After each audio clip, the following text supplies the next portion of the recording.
Hello. इस video में हम ई कॉमर्स के बारे में जानेंगे। ई कॉमर्स जानने से पहले हम ये समझेंगे कि कॉमर्स क्या है। कॉमर्स का मतलब है कोई भी सामान, वस्तु या सर्विस का लेन देन। पुराने ज़माने में जब सबसे पहले पैसे का आविष्कार नहीं हुआ था, तब बार्टर सिस्टम का इस्तेमाल होता था, जहां सामान के बदले सामान एक्सचेंज किया जाता था। फिर सोना, चांदी जैसी कीमती धातु का इस्तेमाल किया जाने लगा सामान खरीदने के लिए। फिर सिक्के बाजार में आए। उनके बाद कागज़ के रुपए और प्लास्टिक मनी जैसे कि क्रेडिट और डेबिट कार्ड प्रचलित हुए। अब ट्रेडिशनल कॉमर्स में लेन देन आमने सामने हुआ करता था, इसलिए उसका एक सीमित दायरा रहता था। आप दूर जगह में नहीं बेच पाते थे।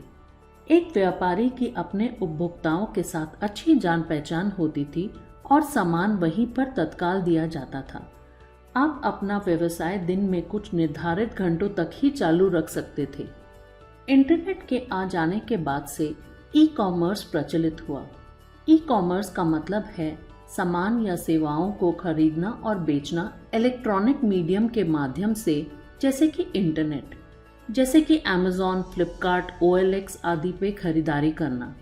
यहाँ पर आप ऑनलाइन सामान बेच सकते हैं, यानी कि आप विश्व में कहीं भी सामान बेच सकते हैं। लेकिन यहाँ आपकी अपने उपभोक्ताओं के साथ बातचीत सीमित रहती है और सामान या सेवाओं की डिलीवरी में टाइम भी लग सकता है। एक तरह से आपकी दुकान 24 घंटे खुली रहती है, दिन हो या रात। तो ये फ़र्क है ट्रेडिशनल कॉमर्स और ई कॉमर्स में, जो अब ऑनलाइन में प्रचलित है।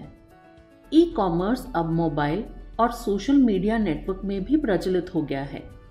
अगर हम मोबाइल की बात करें तो आज आप एक स्मार्टफोन या टैबलेट यूज़ करके कोई भी ट्रांजैक्शन कर सकते हैं, जैसे कि mobile banking, bill payment, ticket booking आदि।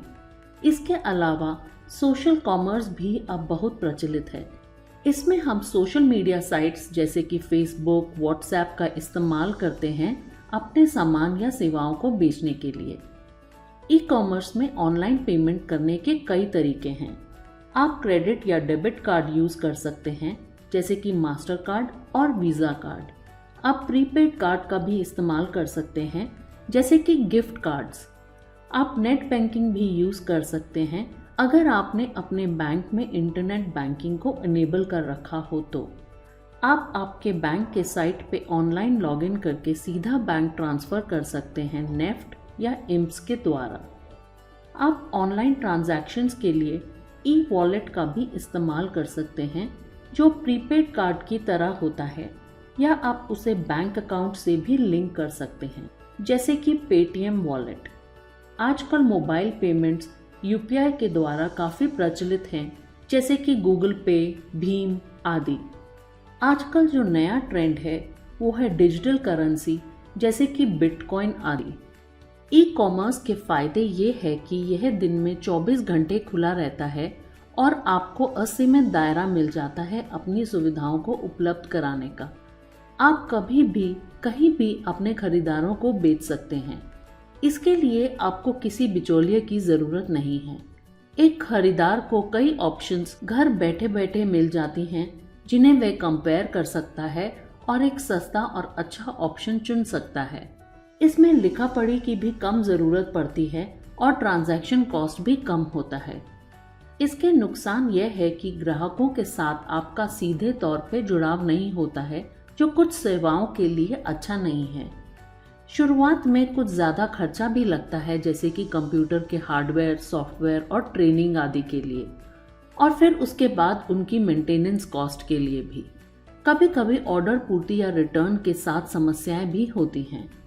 ऑनलाइन सिक्योरिटी की भी चिंता बनी रहती है, क्योंकि आइडेंटिटी थेफ्ट का खतरा होता है। ई कॉमर्स 4 प्रकार के होते हैं।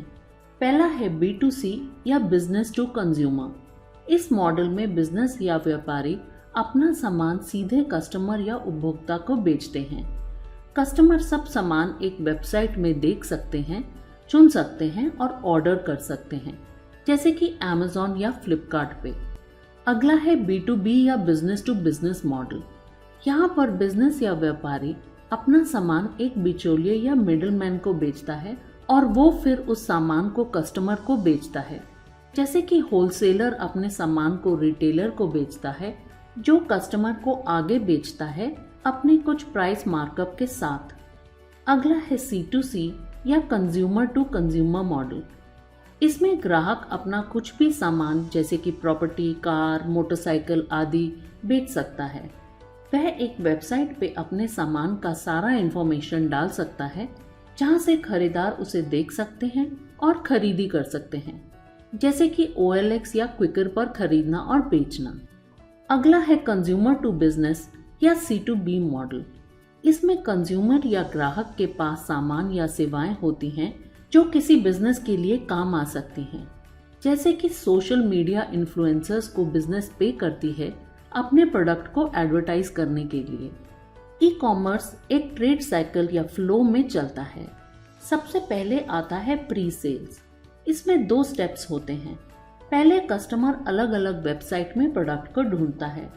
अगला स्टेप है नेगोशिएशन, जिसका ऑनलाइन में मतलब है सब सप्लायर्स के ऑफर को कंपेयर करना और उसे चुनना जो अच्छी क्वालिटी का सामान दे सही कीमत पर और जिसके टर्म्स जैसे कि डिलीवरी डेट, रिटर्न पॉलिसी आदि कस्टमर को मंजूर हो। अगला स्टेप है एग्जीक्यूशन। इसमें पहले है ऑर्डर फेज, जहां कस्टमर एक ऑनलाइन ऑर्डर देता है किसी सामान का। इस फेज में या तो वह पेमेंट पहले कर सकता है या डिलीवरी के बाद भी पेमेंट कर सकता है। फिर डिलीवरी फेज में सप्लायर उस ऑर्डर को प्रोसेस करता है, मतलब उस ऑर्डर को डिलीवर करने का इंतजाम करता है। उसके बाद कस्टमर को सामान की डिलीवरी की जाती है। फिर आता है सेटलमेंट। इसके फेज हैं इनवॉइसिंग और पेमेंट। इनवॉइसिंग मतलब कस्टमर को बिल प्रस्तुत करना सामान की डिलीवरी के साथ। जब कस्टमर ये सुनिश्चित कर लेता है कि सामान सही है तो वह पेमेंट कर देता है, अगर उसने पहले नहीं किया हो तो। आखिरी स्टेप है आफ्टर सेल्स।